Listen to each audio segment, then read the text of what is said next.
Buong araw na namasyal bilang isang masayang pamilya, sila Jesusa, Ashley at Arcus. Gabi na sila umuwi at tinatid ni Arcus pauwi ang mga to. Nasa loob ng banyo si Ashley at nakapagpaalam na rin si Arcus na aalis na siya. Akmang lalabas na sana to sa may pintuan pero pinigilan to ni Jesusa. Arcus, thank you dahil pumayag ka na ipasyal natin ang anak natin. May hinasabi ni Jesusa sa kanyang ex-husband. I'm doing this for Ashley. Just for my daughter. Seryoso na sagot ni Arcus. Thank you pa rin kasi pinapasaya mo anak natin. Gusto ko na sa akin si Ashley every Saturday. Susunduin ko siya at ihahatid sa gabi kung okay lang sa'yo. Tanong nito sa kanya. Okay, mas magiging masaya si Ashley kapag nalaman niya yan. Lalo na gustong gusto niya na makasama ka. Thank you. Saad ni Arcus at akmang aalis na.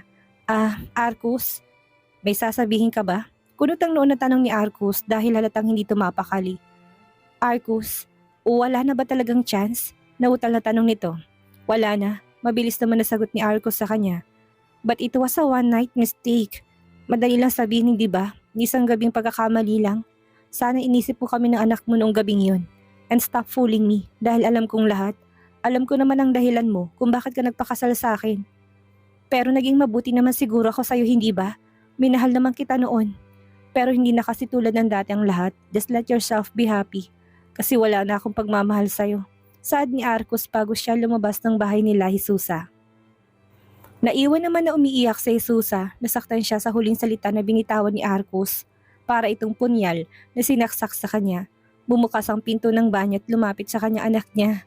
Mommy, why are you crying? Nothing sweetie, sagot ni Jesusa sa anak niya. Ngumiti naman ang anak niya sa kanya at niyakap siya. I love you, Mommy, malambing na saad ni Ashley. Sweetie, can I ask you a favor? Tanong niya sa anak niya. What is it, Mom? Can you? Habang pababa si Arcus sa hagdan ay makakasalubong niya ang dati niyang biyanan na lalaki. Good evening, sir. Formal na bati niya sa matanda. Good evening, iho. Can we talk for a minute? Tanong nito sa kanya. Okay, sir. Umakyat sila sa office nito. Umupo naman si Arcus sa may couch at kaharap niyang matanda. Huwag ka namang maging formal masyado, anak. Naging pamilya naman tayo noon, hindi ba? Saad nito. Matagal na po kaming wala ng anak mo. Mas mabuti ng ganito, Mayor. Sagot ni Arcus sa matanda. Wala na ba talagang pag-asa magkabalikan kayong dalawa na anak ko? Straight to the point na tanong nito sa kanya. Sir, wala na po. Bakit anak? Wala ka na bang pagmamahal sa kanya? Samantalang noon ay ginawa mong lahat para payagan ko kayong magpakasal. Sir, I hope you respect our decision. Hindi naman ako nakukulang sa anak ko. I hope you understand. May karelasyon ka na ba ngayon kaya ayaw mo na sa anak ko? Tanong ng matanda sa kanya. Hindi ko masasagot ang tanong niyo, sir. That's my private. Okay, iho, walang problema. Umaasa lang ako na baka may pag-asa pa para mabuo ang pamilya niyo. Pero kung wala na talaga, ay wala naman akong magagawa. Saan ito kay Arcus?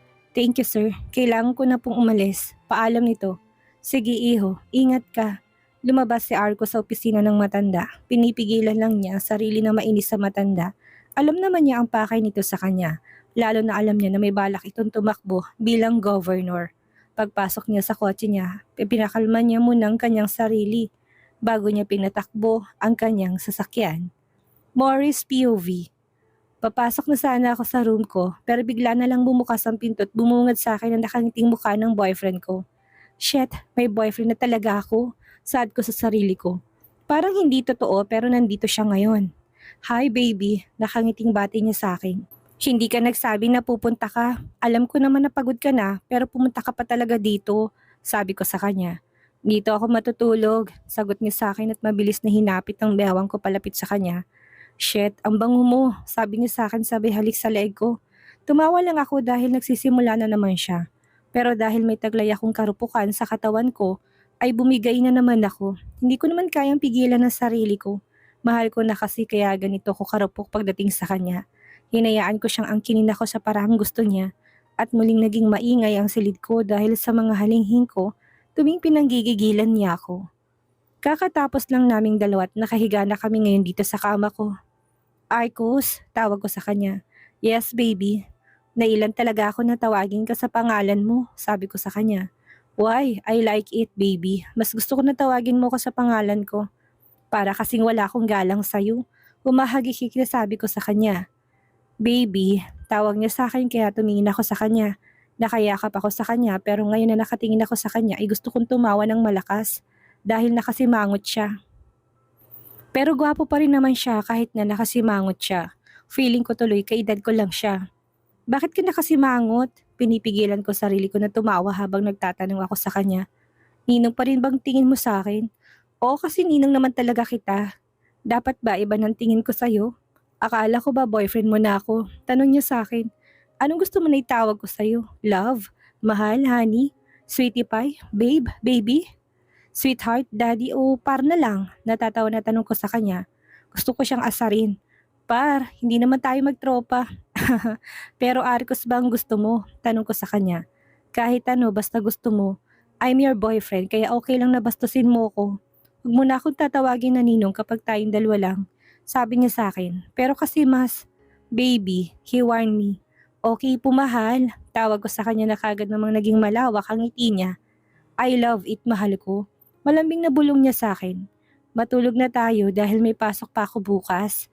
Ayaw ko malate, may work ka rin at huwag puro absent, sabi ko sa kanya. Okay po, mahal ko. Good night. Malambing na sabi niya tinalikan niya ako sa labi na kaagad ko namang tinugon. Tumagal rin ng ilang minutong halikan naming dalawa. Na maghiwalay ng mga labi namin ay sumiksik ako sa katawan niya. Naramdaman ko na naman na niyakap niya ako. Habang nakayakap ako sa kanya ay pakiramdam ko safe ako. Na wala akong dapat ipag-alala dahil nasa tabi ko lang siya. I love you. Pabulong na sabi ko sa kanya at hindi ko na hinintay ang tugon niya. Dahil nagpatangin na ako sa antok. Kinabukasan ay sabay kaming umalis sa kondo ko. Papasok siya sa Capitol at ako naman ay sa university. Kotse ang gamit niya at gamit ko naman ang motor ko. Nang makarating ako sa university, sinalubong ako ni James. Humingi naman ako ng sorry sa kanya dahil nakalimutan ko magpaalam sa kanya noong nasa party ako. Wala namang problema sa kanya. Gusto mo bang sumama sa amin? May rides kami ng mga kagrupo ko. Don't worry dahil may mga lady rider din tayong kasama. Nakangiting sabi niya sa akin. When? On Saturday. Sagot niya sa akin. Hindi ko pa alam kung makakasama ako. Tatawagan na lang kita. Nakangiti na sabi ko sa kanya. Okay, just call me na lang kung sakali man nasasama ka. Promise, mag-enjoy ka doon, sabi pa niya sa akin. Thank you, James, sabi ko sa kanya. Gusto kong sumama sa kanya pero hindi ko alam kung papayagan ako ng boyfriend ko. Kung noon ay pwede akong magpasaway sa kanya, iba na ngayon. Hindi na ako pwedeng maging pasaway na girlfriend. At isa pa si Ashley, baka magtampo siya kapag hindi natuloy ang art session naming dalawa. Kailangan ko na munang unahin ang future stepdaughter ko. Kahit pa hindi pa ako sigurado kung tanggap ba niya ako. Ang bilis ng mga araw, hindi ko nawala yung Sabado na pala ngayon. At sa bawat araw na dumaan ay mas naging malambing sa akin ang boyfriend ko. Kahit napatago ay nakakapag-date pa rin kaming dalawa. Mahal ko, aniya sa akin pagkapasok namin sa kotse niya. Yes, mahal. I miss you, sabi niya sa akin at mabilis na hinilikan ng labi ko. Nakaagad ko naman tinugon. Magkasama naman tayong dalawa pero miss mo pa rin ako, natatawa na sabi ko sa kanya. Palagi kitang namimiss, sagot niya sa akin at muling sinalakay ang labi ko. Naging mapusok kaming dalawa hanggang sa binuhat niya ako papunta sa kandungan niya.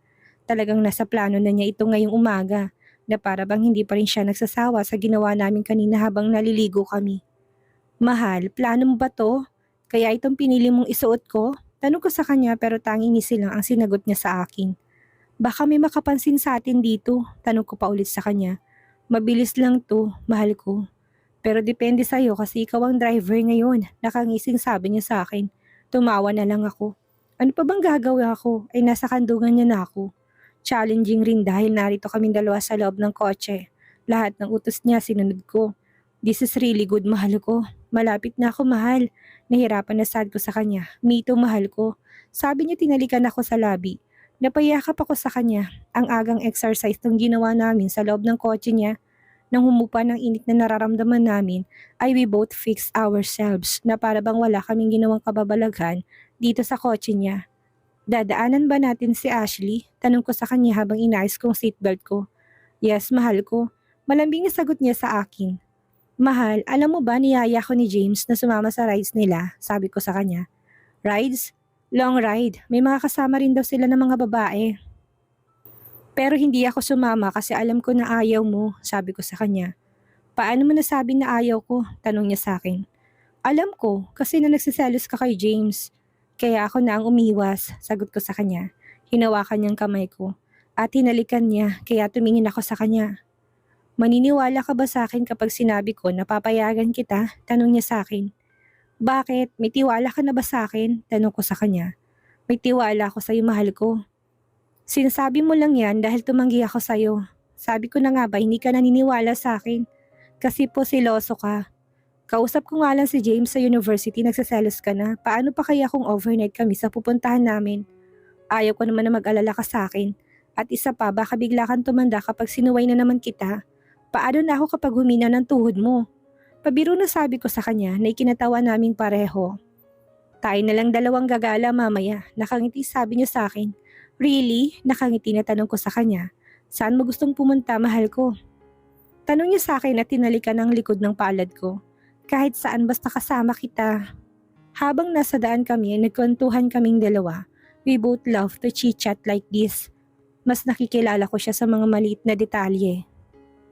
Nang makarating kami sa harapan ng bahay nila Jesusa, hindi na ako bumaba sa kotse. Si Ninong, mahal pala ang nagsundo sa anak niya sa loob. Naghintay na lang ako sa kanila. Paglabas nila nakangiti kagad si Ashley sa akin. Good morning ate! Nakangiting bati niya sa akin. Good morning baby! Nakangiti rin na bati ko sa kanya. Sa backseat siya umupo. Habang nagmamaneho si Ninong ay maraming kwento si Ashley.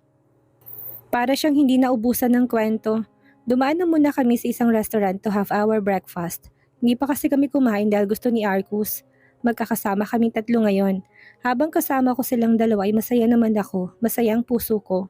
I never imagined to have this kind of scenario in my life. Hindi ko inaasahan na magmamahal ako ng laki may anak na. At higit sa lahat, hindi ko inaasahan na ninong kong mamahalin ko. Hindi ko alam kung anong future ko sa piling niya pero susugal pa rin ako kahit pa na sa ganitong sitwasyon kaming dalawa. Ang sabi nga nila, kapag nagmahal ka ng single mom, single dad o separated bang tawag nila doon, dapat handa ka rin na mahalin ng anak nila at ituring na sarili mong anak ang anak na meron ng partner mo. Kaya hinahanda ko rin ang sarili ko. Alam ko na mahal niya ang mommy niya. Wala naman akong balak na agawin siya sa mommy niya. Ang daddy lang niyang gusto ko. Pagkatapos naming mag-breakfast ay bumiyahe na kami papunta sa bahay ni Ninong. Napangiti ako dahil ang daming art material na nakahanda. Kahit si Ashley ay excited din. Hindi namang halata na hindi mo ito pinaghandaan, nakangiting sabi ko sa kanya. Of course, mahal ko. Bulong niya sa akin sabay pulupot ng mga braso niya sa bewang ko. Pero mabilis ko tong itinanggal dahil baka mahuli kami ng anak niya. Ang harot talaga niya na para bang hindi siya natatakot na mahuli kami ng anak niya. Nahihiya ako dahil parang may alam si Manang dahil kanina pa ito nakangiti sa akin. Kuha lang ako ng snacks namin, sabi ko kay Arcus. Kinakabahan kasi ako kaya kahit na maaga pa snacks kagad ang nasa isipan ko. Okay mahal ko. Aniya tinalikan ako sa pisngi. Sinamaan ko siya ng tingin dahil sumusobra na talaga siya. Pagpasok ko sa kusina niyakap kagad ako ni Manang. Paulit-ulit niyang sinasabi na masaya siya para sa akin. Nahihiya ako pero alam ko na alam na niyang tungkol sa amin ni Arcus. Huwag kang mahihiya sa akin. Masaya ako dahil masaya kayong dalawa, sabi niya sa akin. Salamat po Manang. Sige na, puntahan mo ng mag-ama mo. Ako nang magdadala nito. Sabi sa akin ni Manang, ako na po. Sige na, mabait naman niya si Ashley kaya alam ko na magkakasundo kayong dalawa. Alam ko na magugustuhan ka niya para sa daddy niya. Sabi sa akin ni Manang, sana nga po Manang, saad ko sa kanya. Kahit pa gusto ko na ako na lang ay ayaw na naman ni Manang kaya hinayaan ko na lang siya. Lumabas na lang ako para simulan ng art class namin ni Ashley. Hindi naman ako ganun kagaling sa art pero alam ko na may matututunan din naman siya sa akin. Hindi ko ipagkakaitang alam ko sa kanya. Madali lang naman turuan si Ashley. Si Arcus naman ay umakyat sa itaas dahil may mga gagawin daw siya. Kaya kami lang na anak niyang naiwan dito. Ate, tama po ba itong ginagawa ko? Tanong niya sa akin. Opo baby, ang galing mo naman po. Nakangiting sabi ko sa kanya. Thank you po ate. Masayang sabi niya at pinagpatuloy niyang ginagawa niya. Ako naman ay ginagawa rin ang painting ko na ilalagay ko dito sa bahay ni Arcus. Kahit na busy ako, sinisilip ko pa rin ang gawa ni Ashley. Masasabi ko na fast learner siya dahil okay ang ginagawa niya. Girls, may gusto ba kayo for lunch? Tanong bigla sa amin ni Arcus. Ikaw ang bahala. Kahit ano naman gusto ko, sagot ko sa kanya habang nakangiti ako. Nakita ko na mulang leg niya at mukha niya. Alam ko na namang apektado siya sa sagot ko. Nagbibiro lang naman kasi ako. Wala sa sarili na dumakot tingin ko sa hinaharap niya. At tama nga ako dahil may bumubukol na naman. Ang bilis talaga niyang tigasan. Ganyan ba siya katigasin? Natatawa na tanong ko sa sarili ko na hindi pinapahalata sa kanya. Me too, Daddy. Kahit ano po basta ikaw po mag-cook. Saad ni Ashley na hindi malang lumilingon sa amin. Masyado siyang focus. Bulong sa akin ng boyfriend ko. Oo nga eh. Seryoso masyadong anak natin. Sabi ko sa kanya na kinatulala niya. Hindi ko tuloy alam kung okay lang bang sinabi ko. Nakatingin lang siya sa akin habang seryosong reaksyon ng mukha niya. Kinakabahan tuloy ako ngayon. Ayaw kaya niya na tinawag kong anak ang anak niya? Tanong ko bigla sa sarili ko. Sweetie, mag-uusap lang kami na ate mo, biglang sabi ni Arko sa anak niya. Kinakabahan na talaga ako at napalunok ako ng wala sa oras. Ano naman kayo na pag-uusapan naming dalawa? Ang tungkol ba sa sinabi ko na anak namin si Ashley? Bakit ba ako natatakot? Tanong ko bigla sa sarili ko. Pakiramdam ko pinagpapawisan ako sa kaba. Ang seryoso kasi ng mukha niya. Okay po, Daddy, sagot ni Ashley na para bang wala lang siyang pakialam. Nagulat ako dahil bigla lang akong hinila ni Arcus. Habang paakyat kami sa hagdan, tinatanong ko siya pero hindi siya sumasagot sa akin. Kaya naman hinayaan ko na lang siya na tangayin ako papunta sa room niya. Pagpasok namin sa silid niya ay nagulat ako dahil bigla niya na lang ako hinalikan sa labi. Hindi ko rin mapigilan ang karupukan ko, kaya naman tumugon ako agad. Pero pinigilan ko naman siya dahil baka sana naman kami mapunta. Mahal, stop it. Akala ko ba mag-uusap tayo? Sabi ko sa kanya. Sorry, mahal ko. Hindi ko lang kayang pigilan ang sarili ko. Mahal, akala ko pa naman mag-uusapan tayo. Thank you, mahal ko. Thank you kasi tinanggap mo ko. Kami ni Ashley. Sobrang saya ko dahil sa narinig ko mula sa'yo. Sabi niya sa akin habang nakangiti siya. Walang dahilan para hindi ko siya tanggapin. Mabait at sweet si Ashley. Lahat ng mahal mo, mahal ko rin. Ganun naman dapat, hindi ba? Tanong ko sa kanya habang hinahaplos kong pisngi niya. Thank you, mahal ko. Sabi niya sa akin na tinalikan niya ako sa labi. Baba na tayo, baka kasi hanapin na tayo na anak natin. Nakangiting sabi ko sa kanya. Can I have you 3 minutes? Nakangisi na tanong niya sa akin. Maang naman ako nakatingin sa kanya. Hindi ko inaasahan na hihirit talaga siya. Kaya pinagbigyan ko naman siya. And true to his words, ay 3 minuto nga lang talagang tinagal ng pagtatalik naming dalawa. Bumuha kami na para bang walang nangyari sa aming dalawa. Tapos na kayo mag-usap, Daddy? Tanong ni Ashley sa daddy niya. Opo, sweetie. Ang bilis naman po. Baka mamaya pinagalitan mo si ate. At hindi na niya ako turuan ulit, sabi bigla na anak niya kaya naman nagkatinginan na lang kaming dalawa. Naku, kung alam lang na anak niya ang mga ginagawa niya. Hindi po. Are you sure, Daddy? Totoo ba, ate? Tanong niya sa amin kaya naman tumango ako bilang sagot sa kanya. Magluluto na muna ako, sweetie. Paalam ni Arco sa anak niya. Okay po, Daddy. Lumabas si Arcus at naiwan kaming dalawa ni Ashley dito. Tumabi ako sa kanya at natutuwa ako. Dahil sobrang focus talaga siya sa ginagawa niya. Hinahaplos kong buhok niya. At nanglambing naman siya sa akin. Niyakap niya ako na talagang nagbigay ng kakaiba sa puso ko. Ate, what do you think of my painting? Tanong niya sa akin. It's nice, baby. Ang bilis mong matuto, sagot ko sa kanya. Talaga po? Tanong niya sa akin. Opo, keep it up, baby, saad ko sa kanya. Thank you for your help, sabi niya sa akin. You're always welcome, baby. Malamig na sabi ko sa kanya. Totoo ang sinabi ko, maganda talagang gawa niya. Masasabi ko na mas okay pa nga tong first artwork niya kaysa sa gawa ko noon. Kaya masaya ako dahil nagpapasaya at natuturuan ko siya ng ganito. Snacks ka muna, baby, alo ko sa kanya. Sabay kami kumain ng cheesecake. Habang kumakain ako ay napansin ko na nakatitig si Ashley sa akin. Medyo nailang ako, hindi ko kasi alam kung ano bang iniisip niya ngayon. Ate, ang swerte na magiging boyfriend mo, sabi niya bigla sa akin. Paano mo nasabi, baby? Kasi maganda ka, mabait at talented. Total package ka na. Kung sakali man na hindi na magkatuluyan ng mami at daddy ko, gusto ko ang katulad mong magugustuhan ng daddy ko. Pero hindi ikaw, ate. Kaugali mo lang ang gusto ko. Kasi di ba bawal naman na maging kay ni daddy dahil parang anak ka na niya. At mas gusto kitang maging kapatid, sabi niya sa akin ay kinagulat ko. Hindi ko alam kung anong ire-react ko sa kanya. Lunch is ready, masiglang sabi ni Arco sa amin kaya napalingon kaming dalawa. What's going on? Tanong niya sa amin na para bang nagtataka siya. Nag-usap lang kami tungkol sa painting, sagot ko kay Ninong. Yes, Daddy, and sa girls talk. Di ba ate? Nakangiti pa na tanong niya sa akin. Opo, sagot ko sa kanya. Tayo na sa dining area, sabi ni Ninong at nauna siyang pumasok sa loob. Ate, secret lang natin yun ha. Don't tell Daddy please, sabi niya sa akin. Of course, baby. It's a secret between the two of us. Sagot ko naman sa kanya. Kumapit siya sa akin at pumasok kami sa loob ng dining area. Pinipilit ko maging okay at iniintindi ko siya. Tama siya. Ninong ko nga ang daddy niya. Pero ang hirap na iniisip ko noon ay naging doble na ngayon. Lalo na sa narinig ko mula sa kanya kanina, bigla ko nawalan ng pag-asang matatanggap niya ako. Hindi mo ba gustong pagkain? Tanong sa akin ni Arcus. Gusto ko, nabusog yata ako sa kinain kong cheesecake. Sagot ko sa kanya, okay. Nakangiting sabi niya sa akin, kahit hindi naman ako talaga nabusog, nawala naman ako ng gana. Kahit pa masarap ang niluto niya, pero pinilit ko pa rin ang sarili ko na tikman ang lahat ng niluto niya.